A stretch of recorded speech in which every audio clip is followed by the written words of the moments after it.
PM Modi का रूस दौरा देखा जाए तो काफी सफल रहा है। इस दौरे के दौरान दोनों देशों में बहुत सी डील हुई है जिसने इतिहास कायम किया है और इसी में रूस ने भारत को बहुत सी डील के ऑफर भेजे हैं, जिसमें से एक ऑफर तो ऐसा है कि उसके सामने खुद रूस का Su-57 स्टेल्थ लड़ाकू विमान और अमेरिका का F-35 भी पानी भरेंगे। और ये ऑफर है रूस के नए नवेले Su-75 स्टेल्थ लड़ाकू विमान का। और ऐसा मैं क्यों कह रहा हूँ, तो Su-75 के सामने F-35 कुछ भी नहीं है, लेकिन इन सब के पीछे एक बड़ी वजह और है, और ये वजह है भारत का एम का लड़ाकू विमान, जो भारत का पहला स्वदेशी स्टेल्थ विमान होने वाला है। उसे भी इससे नुकसान नहीं होने वाला, उल्टा ये उसके लिए फायदेमंद होगा। वो कैसे, तो आपको पता ही होगा कि रूस ने 2 साल पहले अपने Su-75 स्टेल्थ लड़ाकू विमान को दुनिया के सामने अनवहील किया था। ये एक सिंगल इंजन स्टेल्थ विमान था जैसे F-35। इसे ही टक्कर देना चाहता था रूस, लेकिन रूस के पास पैसे की भारी कमी थी कि वह इसे बनाकर मास लेवल पर प्रोडक्शन कर सके। इसीलिए उसने भारत को ऑफर दिया कि आप हमारे इस प्रोग्राम से जुड़ जाइए, फिर दोनों देश मिलकर इसे बनाएंगे और फिर इसे सेना में शामिल कर लेंगे, साथ ही दूसरे देशों को बेचकर मुनाफा भी कमाएंगे। लेकिन उस समय भारत के एम का लड़ाकू विमान बनाने का काम जोर शोर से चल रहा था और ऐसे में भारत ने इस प्रोजेक्ट के लिए हाँ नहीं की और इसे साइडलाइन कर दिया। लेकिन अब रूस भारत के लिए एक ऐतिहासिक ऑफर लेकर आया है। दरअसल भारतीय नौसेना के MiG-29 विमान धीरे धीरे पुराने पड़ रहे हैं और कुछ समय बाद उन्हें रिटायर करना पड़ेगा। लेकिन सवाल ये है कि अगर MiG-29 को रिटायर कर देंगे तो उसकी जगह लाएंगे किसे।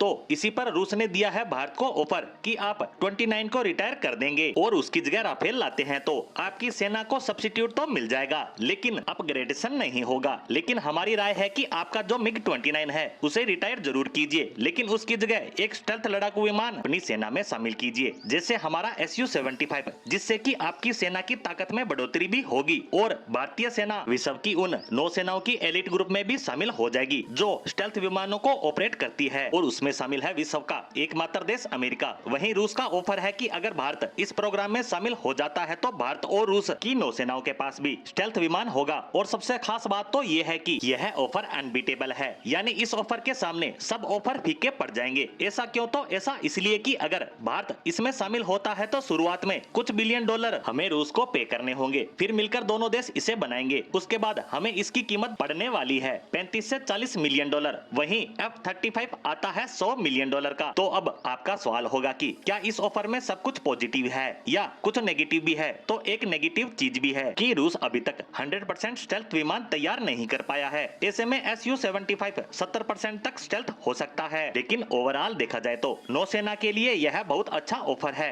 ऐसे में देखना होगा भारत इस ऑफर पर क्या कदम उठाता है, जिस पर हमारी नजर लगातार बनी रहेगी। धन्यवाद।